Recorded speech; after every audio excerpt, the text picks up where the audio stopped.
Graça e paz, meus amados. Me chamo Rita Mesquita Martins e hoje vim trazer-lhes uma mensagem cujo tema é uma pergunta: como a maldição chega até nós?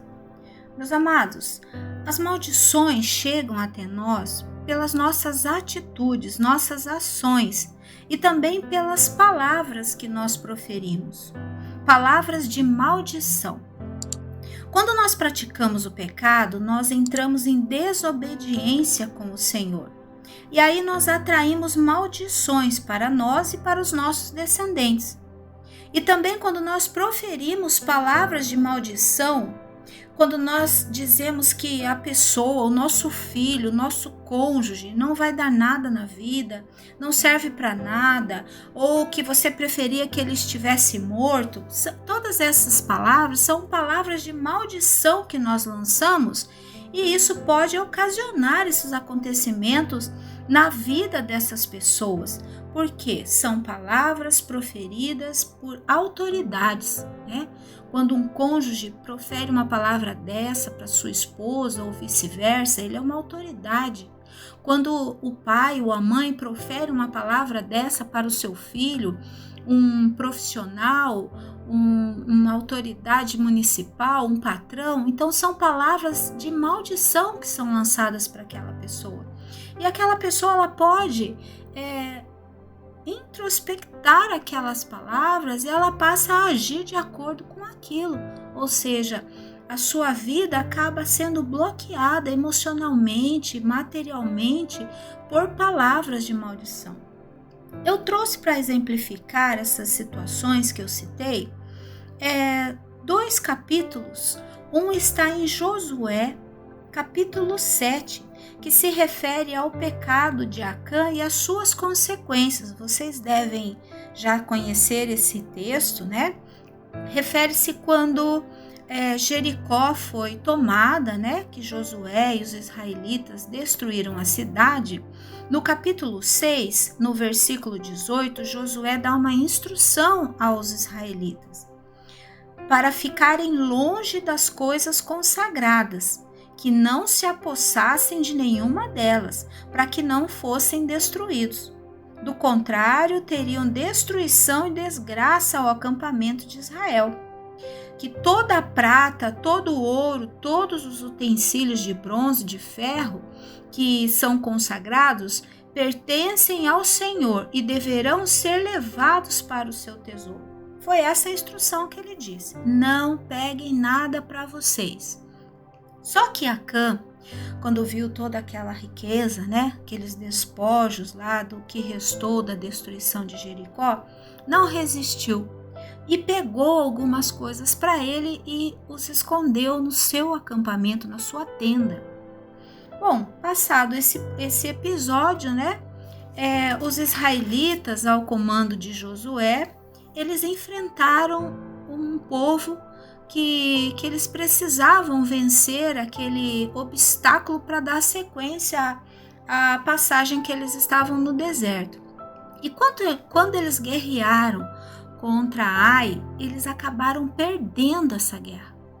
E perdendo a guerra, eles perderam vários dos seus soldados. E Josué ficou muito intrigado, ficou nervoso, rasgou suas vestes e perguntou para o Senhor por que eles haviam perdido aquela guerra, né?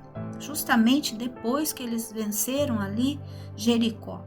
E o Senhor disse que alguém dos israelitas havia cometido uma infração, que ele tinha que descobrir quem era a pessoa que tinha feito algo errado.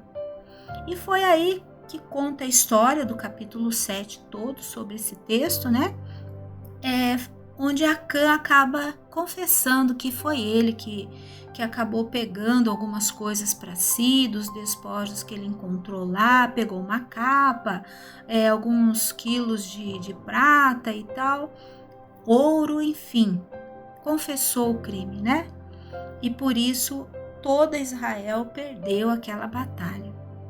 E foi aí, meus amados, que na ocasião, né, como regia a lei deles, quem infringisse as ordens, quem desobedecesse ao Senhor, porque tudo era direcionado pelo Senhor, deveria ser morto apedrejado. E foi assim que aconteceu. No final do texto do capítulo 7, eles reuniram no mesmo local o Acã e toda a sua família, pegaram tudo que tinha na sua tenda, deixaram junto os animais que ele tinha, tudo que ele possuía. Os mataram apedrejados todos e queimaram todas as coisas que ele tinha. Então, meus irmãos, vocês vejam, né? Aqui fala a respeito dos familiares que estavam ali junto com Acã.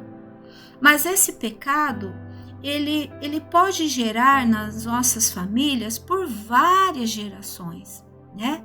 Aqui todo mundo morreu junto. Porém, na nossa vida, muitas situações de destruição, de morte, não só morte física, mas a separação de Deus significa também uma morte, pode ocasionar destruição, dificuldades em tantas áreas da nossa vida em função desse ato de pecado. Não necessariamente do furto, do roubo, mas qualquer tipo de pecado. A outra situação que eu quero lhes colocar está em Gênesis, no capítulo 31, no versículo 32, que foi quando Jacó decidiu pegar toda a sua família, né, os seus animais, e sair da casa do seu sogro Labão. E Raquel, uma de suas esposas, né, que vocês sabem que Jacó foi casado com Lia e com Raquel, filhas de Labão.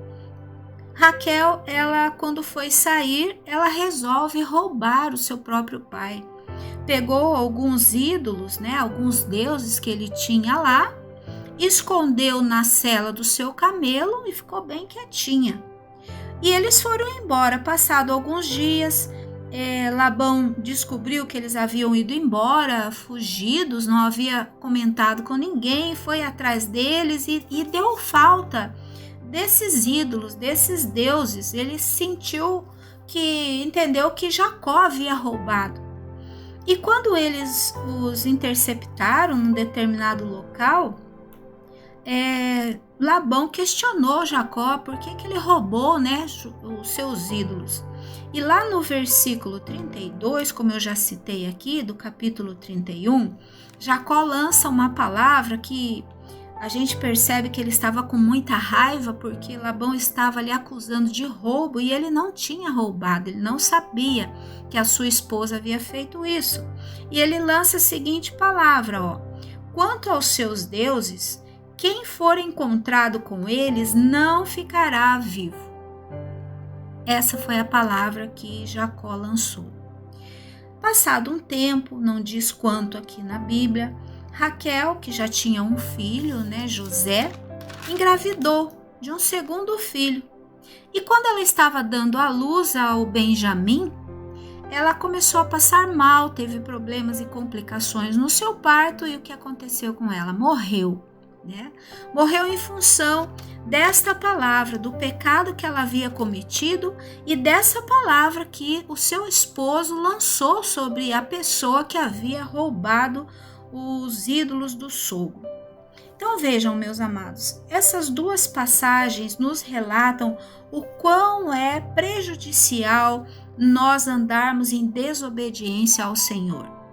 No caso de Raquel, ela infringiu de duas formas, né? Ela cometeu o roubo do seu pai, ela omitiu do seu esposo, né?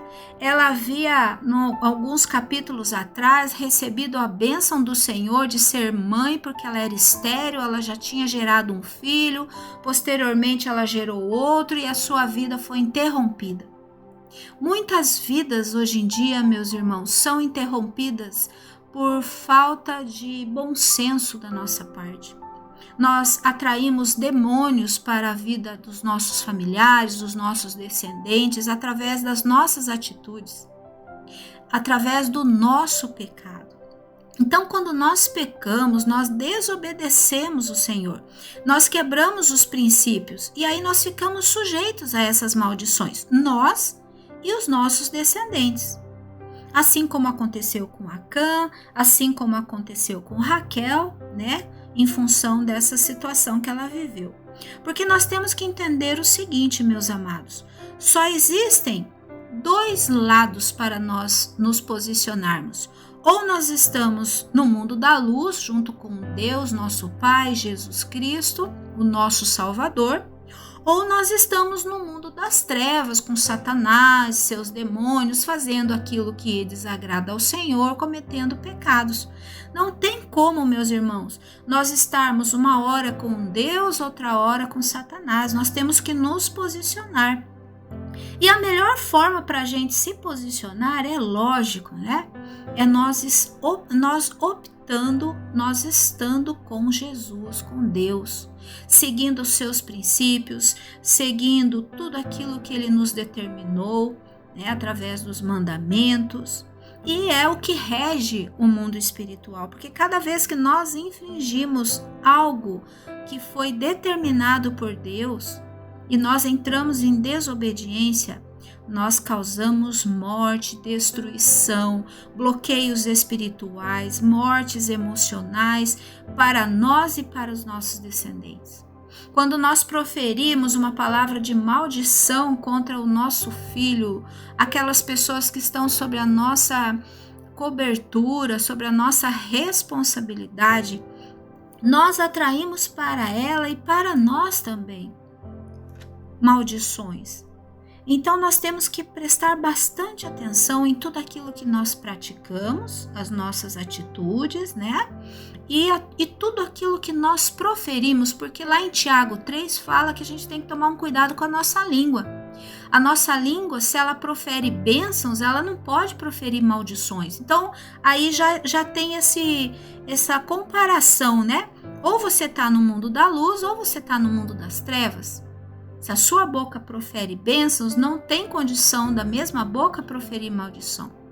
Se você faz uma oração para uma pessoa e daqui a pouco você está lá amaldiçoando, xingando seus familiares, você está usando da sua boca para fazer uma fofoca, aquelas orações que você fez, meus amados, não passam do teto da sua casa.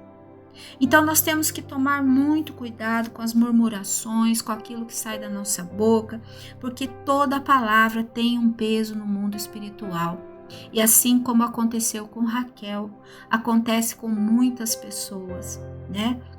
Onde essas palavras matam emocionalmente, travam as pessoas, elas têm dificuldade de progredir na vida, elas têm dificuldade de encontrar um trabalho, de fazer alguma ação, porque palavras foram lançadas contra ela quando ela era pequena, quando ela era adolescente, e essas palavras acabaram se infiltrando na sua mente e ela acabou vivendo aquilo, aceitando. Então, meu amado, não aceite palavras de maldição sobre você.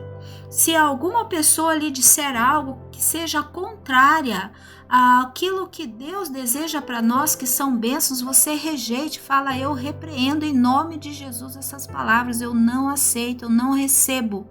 Porque uma vez que você receber essas palavras, meu amado, você pode ser atingido por maldições. Eu gostaria então que você pensasse nisso com muito carinho, né? Lesse novamente esses 2 capítulos, Josué 7, e também lesse o capítulo 31, onde conta a história de Raquel, para você refletir sobre o peso que tem as maldições em relação aos pecados, em relação às palavras que nós proferimos. Meus amados, quero orar por você nesse momento. Amado Deus, querido Jesus, eu quero interceder por esse irmão, por essa irmã, para que essa mensagem tenha lhe trazido um entendimento sobre o poder que há em nossas palavras, o quanto nós podemos trazer maldições aos nossos descendentes através dos nossos pecados.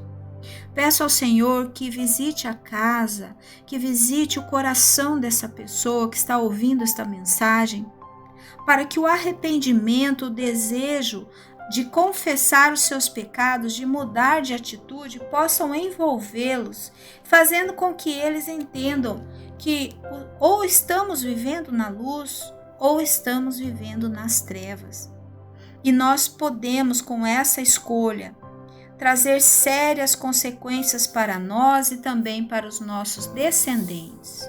Senhor Deus, coloque o entendimento, o esclarecimento, abra os olhos, os ouvidos, Pai, desse irmão, dessa irmã que nos ouve, para que ela possa optar, ela possa desejar ardentemente em seu coração a intimidade com aquele que ama verdadeiramente cada um de nós, que é o Espírito Santo de Deus.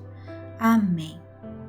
Meus amados, eu gostaria de convidar você a se inscrever em nosso canal, se você ainda não fez, deixar lá o seu like, os seus comentários. Você também tem a opção de nos seguir no Instagram, Ministério Zoe CG. Passe para os seus contatos essas formas aí que nós temos de enviar essas mensagens, de refletir a respeito daquilo que nós precisamos extrair da palavra de Deus. E agora nós também temos mais uma forma de contato pelo WhatsApp 6793539430. É mais uma forma de você entrar em contato conosco. Você pode continuar deixando as suas mensagens, os seus pedidos no nosso direct do Instagram, mas pode também utilizar esse telefone, esse WhatsApp, onde você entrará em contato conosco, você fará ali o envio dos pedidos de oração para os seus familiares. Você também poderá agendar aconselhamentos, momentos de conversa onde nós faremos alguns esclarecimentos a você a respeito de libertação, para que você também possa passar por essa libertação e libertar não somente a você, mas libertar aos seus descendentes também. Ok, meus amados? Aguardamos o seu contato, que Deus o abençoe e até a próxima oportunidade.